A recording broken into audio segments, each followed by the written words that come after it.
జ్యోతిష బాలశిక్ష ఫలదీపిక రోగ నిర్ణయం ఇది రెండో ఎపిసోడ్లోకి వచ్చాం. నిన్న రోగాలకు సంబంధించినటువంటి కారకత్వాలు ఏమిటి అనేది తెలుసుకున్నాం. ఇప్పుడు మనం చేసేటువంటి నిర్ణయాలని కూడా ఏ విధంగా అనారోగ్యాలకి కారణాలు వెతకాలి, ఏ అంతర్దశల్లో మనకి కారణాలను వెతుక్కోవడంలో సక్సెస్ అవుతాం అనేటువంటి విషయాలని మనం ఇప్పుడు చూస్తున్నాం. అందులో భాగంగా మందారాన్విత వీక్షితే వేదనే చంద్రారుణౌ చాక్షరుకు శౌర్యాయాంగిరసో యమార సహిత దృష్టాయది శ్రోతరుక్ సోగ్రే పంచమఖే భవేదుదర రుగ్రంధ్రాద్రి రణతే. ద్వితీయ భావంలో కానీ ద్వాదశ భావంలో కానీ రవిచంద్రులు ఉండి ఆ రవిచంద్రులు శనికుజులు చూస్తున్నప్పుడు లేక రవిచంద్రులతో కలిసిన కంటి వ్యాధులు వచ్చే అవకాశం ఉన్నారు. కాలపురుషుడు యొక్క దేహాన్ని ఒకటో భావం దగ్గర నుంచి 6వ భావం దాకా కుడివైపు, అలాగే మరి 12వ భావం దగ్గర నుంచి 7వ భావం దాకా ఎడమవైపు అవయవాలతో పోలిక చేశారు. ఆ పోలిక చేసిన సందర్భంలో భాగంగా 2వ భావాన్ని కుడి కన్నుతోనూ ఆ 12వ భావాన్ని ఎడమ కన్నుతోనూ పోలిక చేయడం అనేది మనకి మొదటి నుంచి కూడా ఒక ఇది ఉంది. అలాగే కుడి చెవి 3వ భావం, ఎడమ చెవి 11వ భావాన్ని చూపిస్తూ ఉంటారు. అలాగే పెద్దన్నగారు 3వ భావం, చిన్నన్నగారు 11వ భావం అని చెప్పేసి సూచన చేస్తూ ఉంటారు. ఈ విధమైనటువంటి నిర్ణయాల్లో ఈ ద్వితీయ ద్వాదశ భావాలకి రవిచంద్రులకి అనేటువంటి సందర్భాలను తీసుకొస్తూ ఇక్కడ శనికుజులు శనేమో మందాన్ని ఇస్తూ ఉంటాడు, కుజుడేమో రోగకారకుడు. కాబట్టి వీళ్ళిద్దరూ కనుక వాళ్ళ మీద దృష్టి పెడితే ఈ ఆరోగ్య సమస్యల్లో ప్రధానమైనటువంటివి కంటి సమస్యలు తీసుకొచ్చే అవకాశం ఉంది అని చెప్పేసి చెప్పుకోవచ్చు. అలాగే తృతీయ భావ స్థానాలు మరియు గురువు, అలాగే ఇక్కడ ఈ గురువు యొక్క సంబంధమైనటువంటి సూర్యుడు తృతీయ భావంలో గురువు కనుక ఉండి శనికుజుల చేత కలిసినా చూడబడిన కర్ణరోగములు అన్నాడు. అంటే ఇక్కడ శౌర్యాయాంగ్రసో యమర సహిత దృష్టాయ శ్రోత్రకు అంటే చెవులకు సంబంధించిన అనమాట. అక్కడ 3-11 స్థానాల్లో గురువు కానీ ఉండి శనికుజులతో కనుక చూడబడితే మరి లేదంటే కనుక వాళ్ళతో కలిసినా సరే ఆ సందర్భంలో ఈ యొక్క చెవులకు సంబంధించినటువంటి రోగాలు వచ్చే అవకాశాలు కనబడుతున్నాయి అని చెప్పేసి చెప్పుకుంటూ వచ్చారు. మరి ఇక్కడ రవిచంద్రులు ఇక్కడ కంటి విషయాన్ని చెప్పుకుంటూ వచ్చాడు. ఈ రవిచంద్రులు కలిసి 2వ స్థానంలో కానీ ఏ స్థానంలో కానీ ఉన్నారు అంటే మరి ఆ సందర్భం ఏమవుతుంది అంటే ఇంచుమించుగా అమావాస్య దగ్గరలో అవుతోంది. అమావాస్య దగ్గరలో ఉండగా ఈ యొక్క రవిచంద్రుల మీద శనికుజులు పడ్డం అనే దాని మీద ఆయన ప్రత్యేకంగా ఒక విశ్లేషణ చేసుకుని వచ్చారు. మరి అలాగే ఇక్కడ ఈ యొక్క సూర్యచంద్రులతో పాటు మరి 3వ స్థానానికి సంబంధించి లాభస్థానానికి సంబంధించి ఆ యొక్క విశ్లేషణ చేస్తూ ఈ రెండిట్లో కనుక శని కనుక అదే బృహస్పతి కనుక ఉండి కుజశనుల చేత దృష్టి కనుక పడిన కుజశనులు చూస్తున్నా సరే ఆ సందర్భంలో మరి అక్కడ చెవులకు సంబంధించినటువంటి సంబంధమైనటువంటి శబ్దం అటువంటి సంబంధమైనటువంటి రోగాలు వస్తున్నాయి అనేటువంటి విషయాల్ని ప్రధానంగా తెలుసుకుంటూ వచ్చారు. అయితే ఇక్కడ తెలుగు వ్యాఖ్యానం పుస్తకంలో మాత్రం తృతీయ భావ స్థానాలు అని చెప్పాడు. తృతీయ లాభ స్థానాలని మనం మార్చుకోవాల్సిన అవసరం ఉంది, అది గమనించుకోవాలి. అలాగే ఈ బృహస్పతితో పాటు ఇంకా తర్వాత 3వ ఒక కండిషన్ చెప్పాడు. కుజుడు పాపగ్రహం కదా, ఈయన పంచమంలో షష్ఠాధిపతితో లేక అష్టమాధిపతితో కలిస్తే కనుక ఉదర రోగాలు వచ్చే అవకాశం ఉంది అన్నాడు. ఇక్కడ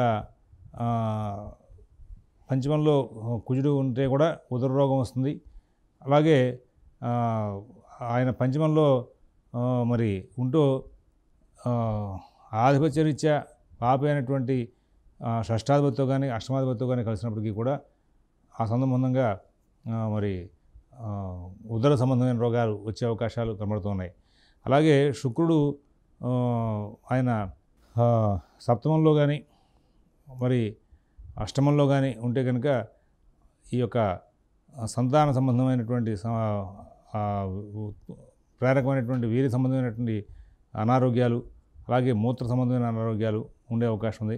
షష్ఠాష్టమాధిపతులు సప్తమంలో కనుక ఉంటే అష్టమంలో ఇంకో వేరే పాపగ్రహం కనుక పెడితే అక్కడ గుప్త రోగాలు కూడా వచ్చే అవకాశాలు ఉన్నట్టుగా వీటిని చేసుకుంటూ వచ్చాడు. ఇదే రీతిగా మరి షష్టేర్కేప్యథవాష్టమే జ్వరభయం భౌమే చ కేతోరణం శుక్రే గుహ్యరుజం క్షయం సురగురౌ మందే చ వాతామయం రాహో భౌమనిరీక్షితే చ పిలకాన్నే సేగ్నోలసనోగుల్మజం క్షీణేందో జలభేషు స్వాపసహితే తత్సంభేంబు రోగం క్షయం అని చెప్పేసి చెప్పుకుని వచ్చాడు.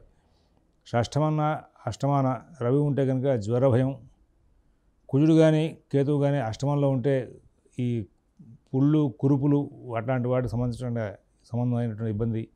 శుక్రుడు అష్టమంలో ఉన్నప్పుడు జననేంద్రియాలకు సంబంధించినటువంటి అనారోగ్యాలు. గురువు షష్టంలో కానీ అష్టమంలో కానీ ఉంటే క్షయరోగం. శని షష్టంలో అష్టమంలో కనుక ఉంటే నరాలకు సంబంధించినటువంటి రోగం, వాత రోగం. అలాగే షష్టాష్టమంలో ఎందు రాహువు కనుక ఉంటే కుజుడి చేతి చూడబడుతుంటే కనుక అంతర్గత వ్రణాలు, అంటే లోపల వైపు ఉంచేటువంటి పుళ్ళు, అంటే గర్భంలో పుళ్ళు వచ్చినాయి, పొట్టలో పుళ్ళు వచ్చినాయి, ఇవన్నీ చెప్పుకుంటూ ఉంటారు కదా, అట్లాంటివి. అలాగే పైల్స్, వాటిని కూడా వీటితోనే నిర్ణయం చేసుకుంటూ రావాలి. మరి శని చంద్రుడితో కలిసి 6 లేక 8 స్థానాల్లో ఉంటే గుల్మ రోగం. క్షీణచంద్రుడు వేరొక పాపగ్రహంతో కలిసి షష్టంలో కానీ అష్టమంలో కానీ ఉంటే కనుక అవి జలరాశులు కనుక అయితే జల సంబంధమైనటువంటి రోగాలంటే జలోదరం అంటూ ఉంటారు, పట్టు పురిస్తూ ఉంటుంది. అట్లాంటి సంబంధమైనటువంటి అనారోగ్యాలకి కారకులయ్యే అవకాశం ఉందని చెప్పుకుంటూ వచ్చాడు. ఇక్కడ ఈ అంశాలని ప్రస్తావన చేసిన దాంట్లో ఈయన ఇదే కాకుండా ఇంకా అనేకమైనటువంటి విషయాలని ప్రస్తావన చేసి వచ్చారు. తర్వాత అష్టమరాశులలో ఉన్నటువంటి గ్రహాలు, వాటి యొక్క విశ్లేషణ చెప్పుకుంటూ వచ్చి కొన్ని కండిషన్స్ చెప్పుకుంటూ వచ్చారు. అలాగే జాతో గచ్చతి ఏన కేన మరణం వక్ష్యేధ తత్కారణం రంధ్రస్థైస్తదవేక్షకైర్బలవత తస్యోక్తరోగైర్మృతి. అష్టమస్థానంలో ఉన్నటువంటి గ్రహం కానీ అష్టమాన్ని చూస్తున్న గ్రహం కానీ ఈ రెండింటిలో ఏది బలవంతమైన గ్రహమో ఆ గ్రహ సంబంధమైనటువంటి వ్యాధులను మనం చెప్పుకుంటూ ఉండాలయ్యా అని చెప్పేసి చెప్పుకుంటూ వచ్చారు. అష్టమంలో పాపగ్రహాలు ఉన్నాయి, లేదా శుభగ్రహాలు ఏదైనా సరే పర్లేదు. అష్టమాన్ని చూస్తున్న గ్రహాలు ఉన్నాయి. ఈ రెండింటిలో స్థానబలాలతో ఏమున్నాయి చూసుకుని ఆ స్థానబలాలతో ఉన్నటువంటి గ్రహాల యొక్క సంబంధమైనటువంటి వ్యాధుల్ని మనం డిసైడ్ చేసుకుంటూ రావాలి. అథవా అష్టమంలో గ్రహాలు లేకున్నా, అష్టమరాశిని ఏ గ్రహం చూడకున్నా అట్టి సమయంలో మరి అష్టమ రాశి సంబంధమైనటువంటి వ్యాధిని కానీ, అష్టమరాశినాథ స్థిత రాశి సంబంధమైనటువంటి వ్యాధి చేత కానీ మనం నిర్ధారణ చేయాల్సి వస్తుంది. ఒకవేళ ఇప్పుడు అష్టమంలో గ్రహాలు ఉన్నాయని చెప్పారు, బాగుంది. అష్టమాన్ని గ్రహాలు చూస్తున్నాయన్నారు, బాగుంది. వాటితో రోగాలు నిర్ధారణ చేస్తున్నారు, బాగానే ఉంది. ఒకవేళ అష్టమంతో గ్రహాలు లేవు, అష్టమంలో గ్రహాలు లేవు, అప్పుడు ఏ విధమైన నిర్ణయం చేస్తారు అనేటువంటి భావన మీకు రావచ్చు ఒకవేళ రోగాలు అనేవి చెప్పాల్సి వస్తే. ఇక్కడ అష్టమస్థానానికి సంబంధించినటువంటి రోగాలు, అలాగే అష్టమస్థానాధిపతి ఆయన నవాంశలో అష్టమస్థానాధిపతి ఎవరింట్లో ఉంటాడో ఆ అధిపతి యొక్క సంబంధమైనటువంటి రోగాల్ని ఇక్కడ నిర్ణయం చేసుకుంటూ వెళ్ళాలి. ముఖ్యంగా మరణం అనేది అష్టమరాశి వలన లేక లగ్నం నుంచి 22వ ద్రేకాణం వలన సంభవిస్తోంది. ఇది గమనించుకోవాల్సిన విషయం. ఈ ఒక మరణం అనేదాన్ని చెప్పాల్సి వచ్చినప్పుడు అష్టమరాశి వలనని చెప్పాలి, లేదంటే లగ్నం నుంచి 22వ ద్రేకాణం వలన నిర్ణయం చేసుకుంటూ రావాలి అనేది ఇది పాయింట్ని మీరు గుర్తుపెట్టుకోండి. బృహజ్జాతకం చెప్పేటప్పుడు ఈ ద్రేకాణాల ద్వారా చెప్పేటువంటి కొన్ని అంశాలను ప్రస్తావన చేసుకుంటూ వస్తాం. అక్కడ మీరు బాగా గమనిస్తే కనుక దాని తద్వారా కొంచెం విశేషమైనటువంటి పరిశ్రమ మనం దీని చేసే అవకాశం వస్తుంది. ఇక్కడ దీనికి ఇంకా మనం ప్రధానంగా ఉన్నదాన్ని ఉన్నట్టు ఇప్పుడు స్టడీ చేసుకెళ్తున్నాం. దీని మీద పూర్తిగా విశ్లేషణ మళ్ళీ వెనక్కి వెళ్ళి తీసుకొస్తాను. కారణం ఏంటంటే ఇక్కడ భావార్థ దీపికలో చాలా విశేషంగా వివరణలు ఇచ్చారు. అంతేకాకుండా వేరే గ్రంథాల్లో ఫలదీపులో ఈ శ్లోకాలకే ఈ రోగాలకి ఈ గ్రహాలని స్పెసిఫిక్గా ఎందుకు ముడిపెట్టి చెప్తున్నారు అనేటువంటి అంశం మీద గొప్పదైనటువంటి వ్యాఖ్యానం ఇచ్చారు. అందువల్ల వాటిని కూడా మనం వర్కౌట్ చేసుకుంటూ ముందుకు వెళ్తాం. తద్వారా మనకి ఇంకా వివరాలు వచ్చే అవకాశం వస్తుంది. అలాగే గ్రహేణ యుక్తే నిధనే తదుక్త రోగైర్మృతిర్వాథ తదీక్షకస్య గ్రహైర్యుక్తే నిధనే తస్య రాశో స్వభావోదిత దోషజాత. అష్టమరాశి యందు గ్రహం ఉండి లేక అష్టమరాశి యొక్క గ్రహము చూస్తున్న అష్టమరాశిని ఒక గ్రహం చూస్తున్న అట్టి గ్రహరాశి సంబంధ వ్యాధిచే మరణం సంభవిస్తుంది. అష్టమరాశిని గ్రహం లేకుండాను అష్టమరాశిని ఏ గ్రహం చూడకుండాను అప్పుడు అష్టమరాశి సంబంధిత వ్యాధిచే మరణించే అవకాశాలు ఉన్నాయన్నారు. ఇప్పుడు అందరూ రోగంతోనే మరణించాల్సిన అవసరం లేదు. రోగం లేకుండా అనారోగ్యం లేకుండా ఆరోగ్యంగా కాలం చేసేవాళ్ళు ఉంటారు. దాన్ని ఎలా చూడాలి అంటే ఈ అష్టమాధిపతి షష్టాధిపతి నిన్న చెప్పాడు, వాళ్ళని బేస్ చేసుకుని మనం ఆరోగ్య సమస్యలు చెప్పుకుంటూ వెళ్ళాలని.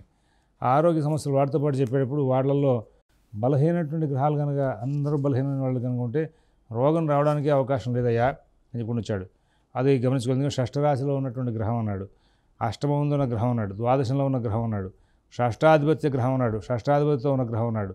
రోగస్య చింతామపి రోగభావస్థితై గ్రహైర్వా మృత్యు సంస్థై రోగేశ్వరాణాపి తదన్వితైర్వా ద్విత్రియాది సంవాదవశాత్ వదంతు అంటూ మొట్టమొదటి శ్లోకం చెప్పుకుంటూ వచ్చాడు. ఆ విధంగా చెప్పినప్పుడు షష్టమ రాశిలో గ్రహాలు బలహీనంగా ఉన్నాయి, అష్టమ రాశిలో గ్రహాలు బలహీనంగా ఉన్నాయి, ద్వాదశంలో ఉన్న గ్రహాలు దోషం చేసేందుకు స్థానబలం లేకుండా ఉన్నాయి, షష్టాధిపత్య గ్రహం బలహీనమే, షష్టాధిపత్యం ఉన్న గ్రహాలు బలహీనమే, అష్టమాధిపత్యం ఉన్నటువంటి గ్రహాలు బలహీనమే. అప్పుడు ఇంక రోగాలు ఏముంటాయి? ఉండడం లేదు, దేహాధిపతి బలంగా ఉన్నాడు. అలాగే మనం దాన్ని కూడా ఉదహరించాల్సిన అవసరం వస్తుంది. తర్వాత అంశాల్లో కూడా వస్తాయి. అష్టమభావంలో కనుక గ్రహాలు ఉండి ఆ గ్రహం కనుక ఎవరి చేతి చూడబడుతుందో ఆ చూస్తున్న గ్రహం యొక్క బలం, అష్టమ రాశిలో ఉన్న గ్రహం యొక్క బలం, అష్టమంలో ఉన్నటువంటి గ్రహం యొక్క బలంగా ఉంటే అష్టమంలో ఉన్న గ్రహం యొక్క బల సంబంధమైనటువంటి అనారోగ్యాలు వచ్చే అవకాశం ఉంది, మరణం దాని ద్వారా వచ్చే అవకాశం ఉంది. అట్లా కాకుండా అష్టమరాశిని చూసే గ్రహం బలంగా ఉందనుకోండి ఉంటే కనుక అప్పుడు అష్టమరాశి చూసేటువంటి గ్రహం యొక్క బలాన్ని బేస్ చేసుకుని తద్వారా మరణాలు వచ్చే అవకాశం అని చెప్పాలి. అట్లా కాదండి, ఇంకేమైనా మార్గానికి కారణాలు ఉన్నాయంటే అప్పుడు అష్టమరాశిని గ్రహాలు లేవు, అష్టమరాశిని ఏ గ్రహం చూడట్లేదు, అప్పుడు ఏమిటాయి అంటే ఆ అష్టమరాశిని ఒకదాన్ని బేస్ చేసుకుని రాశ్యాధిపతిని బేస్ చేసుకుని వాళ్ళ ద్వారా వచ్చేటువంటి అనారోగ్యాలు మాత్రమే చెప్పుకుంటూ వెళ్ళాలి అనేటువంటి అంశాన్ని ప్రస్తావన చేసుకుంటూ వచ్చాడు. అగ్నిష్ట జరపెత్త శస్త్రజమిన చంద్రో చెంబురకు కక్ష్యాది క్షిజో సృజాచ దహన క్షుద్రాభిచారాభియుధై. రవి కనుక దీనికి సంబంధమైనటువంటి వ్యవహారాల్లో కనుక ఉంటే అగ్ని సంబంధంగా కానీ, తీవ్ర జ్వరం కానీ, పైత్యం కానీ, శస్త్రం చేత మరణం కానీ సంప్రాప్తం అవుతున్నాయా అన్నాడు. అంటే ఏంటి? ఈ పైన మనకి అష్టమంలో ఉన్న గ్రహాలు వాటితో సంబంధమైన గ్రహాలని చెప్పుకుంటూ వచ్చాడు కదా. ఈ అష్టమ స్థాన సంబంధంగా ఉన్నటువంటి గ్రహాలు ఏవైతే ఉన్నాయో ఆ గ్రహాలు మనం ఇప్పుడు ఇందాక చెప్పుకున్నాం. అష్టమంలో ఉన్న గ్రహం బలంగా ఉందా, అష్టమాన్ని చూస్తే గ్రహం బలంగా ఉందా, దాన్ని బట్టి రోగాన్ని నిర్ధారణ చేయాలి అని, లేదా అష్టమాధిపతి యొక్క అష్టమ స్థానాధిపతి సంబంధమైనటువంటి గ్రహాన్ని బేస్ చేసుకుని చెప్పుకోవాలి కదా. వాటిల్లో ప్రధానంగా రవి కనుక అయితే అగ్ని సంబంధిత కానీ, తీవ్ర జ్వరం కానీ, పైత్యం కానీ చేసి తద్వారా మరణం వచ్చే అవకాశం ఉంది. చంద్రుడు కనుక ఉంటే కలరా, జల సంబంధమైన వ్యాధులు, వాత సంబంధమైన వ్యాధులు, వాటితో మరణం వచ్చే అవకాశం ఉంది. కుజుడు కనుక సంబంధంగా ఉండి ఇట్లా అష్టమస్థానంతో సంబంధంగా కనుక ఉంటే ఇక్కడ షష్ఠస్థానాన్ని బేస్ చేసుకోలేదండి. అష్టమాన్ని చూసే గ్రహం, అష్టమంలో ఉండే గ్రహం, ఇవి రెండు కనుక లేకపోతే అష్టమ స్థానానికి సంబంధించిన గ్రహం అంటే అష్టమాధిపతి, ఇట్లాగా వీటిని బేస్ చేసి ఈ రెండు శ్లోకాలు చెప్పినటువంటి మాటలను బేస్ చేసుకొస్తే కుజుడు వలన ప్రమాదాలు, అగ్ని, మాయ, మంత్రశక్తుల చేత, శస్త్రాల చేత మరణం వస్తుంది. బుధుడు వలన అయితే కనుక రక్తహీనత, చాంచల్యం చేత మరణం వస్తుంది. ఇదే కనుక గురువు కనుక దీంతో సంబంధమైన వాడైతే కనుక సుఖమరణం లేక శ్లేష్మ సంబంధ వ్యాధి వలన మరణం సంభవిస్తుంది. శుక్రుని వలన శ్రీమూలక వ్యాధితో మరణం సంభవిస్తుంది. శని వలన తీవ్ర జ్వర అనంతరం కానీ, వాతరోగం చేత కానీ మృతి సంభవిస్తుంది. రాహు వలన కనుకైతే కుష్ఠరోగం, ఆహారమందు విషం కలిగే చేత కానీ, విషదాష్ట లేక మశూచి వలన వస్తుంది. కేతు వలన కనుకైతే మరి అసహజ మరణం, ఆత్మహత్య, హత్య, కీటకాతుల చేత మరణం సంభవించే అవకాశం ఉందన్నాడు. అంటే ఇది అందరి జాతకాల్లోనూ ఇట్లా ఏదో గ్రహం ఉంటుందా అంటే కుదరదు. ఎందుకంటే అష్టమస్థానంతో ఈ గ్రహాలన్నింటి కూడా సంబంధం ఉండాల్సిన అవసరాలు లేనటువంటి అష్టమస్థానంతో ఇక్కడ మనం కేవలం బేస్ చేసి మరణాన్ని చెప్పే సందర్భాన్ని బేస్ చేసుకున్నప్పుడు ఈ విధమైన మరణాలకు అవకాశం ఉంది. అసహజమైన మరణం అన్నారు కేతువు. అసహజమైన మరణం అందరికీ వస్తుందా? రాదు. కానీ ఈ అష్టమస్థానంలో ఉన్న గ్రహమా, అష్టమాన్ని చూస్తున్న గ్రహమా, అష్టమాధిపతి, వీళ్ళల్లో ఎవరు బలంగా ఉన్నారు అనేటువంటి అంశాన్ని కూడా ఎప్పటికప్పుడు మనం వర్కౌట్ చేసుకుంటూ ముందుకు వెళ్ళాల్సిన అవసరం ఉంది. ఫస్ట్ ప్రధానంగా అష్టమంలో ఉన్న గ్రహం, అష్టమాన్ని చూస్తున్న గ్రహం లేదండి, ఈ రెండు కండిషన్స్ బేస్ అవ్వాలా, లేరు ఇక్కడ ఎవరు. అప్పుడు తర్వాత ఏంటి అంటే మరి అష్టమంలో గ్రహాలు లేకపోతే కనుక అష్టమాధిపతి సంబంధమైనటువంటి అష్టమస్థానం రాశ్యాధిపతి సంబంధమైనది. అష్టమ రాశ్యాధిపతి ఎవరింట్లో ఉంటాడో ఆ రాశినాథుడి యొక్క ఫలితాలతో ఇవన్నీ కాదు, ఎవరు లేరంటే అప్పుడు అష్టమస్థానాధిపతితో కేవలం బేస్ చేసుకుని ఆ విధమైన మరణాలు మాత్రం చెప్పుకుంటూ వెళ్ళమన్నాడు. ఈ విధమైనటువంటి రోగాలను నిర్ధారించి మరణానికి సంబంధంగా ఈ విధమైనటువంటి మరణం వచ్చే అవకాశం ఉంది అనేటువంటి అంశాన్ని ప్రస్తావన చేసుకొచ్చాడు. లగ్న ఆదష్టమరాశే స్వభావ దోషోద్భవం వదేన్ మృత్యం నిధనేషస్య నవాంశా స్థిత రాశి నిమిత్త దోషజనితం వా. అష్టమరాశి చెడు చేతి కానీ, అష్టమరాశి స్థిత నవాంశ రాశి నుంచి కానీ మృతి విషయాన్ని తెలపాలి అనేటువంటి అంశాన్ని ఒకదాన్ని బాగా డీటెయిల్గా వర్కౌట్ చేసుకొచ్చాడు ఇక్కడ. అంటే అష్టమరాశి లగ్నాత్ అష్టమరాశే స్వభావం. మరి ఆ లగ్నాతు అష్టమ స్థానంలో ఉన్నటువంటి దాని యొక్క ప్రభావం చేత మరణాన్ని చెప్పు అనేటువంటి అంశాన్ని ఒకదాన్ని ప్రస్తావన తీసుకొచ్చాడు.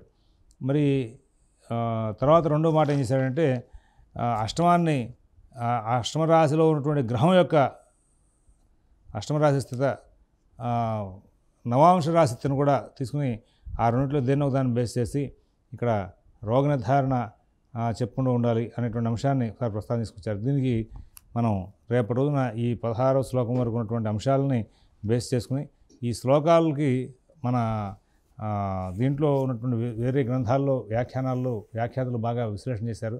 ఆ విశ్లేషణ అంతా కూడా రేపటి రోజు చూద్దాం. స్వస్తి.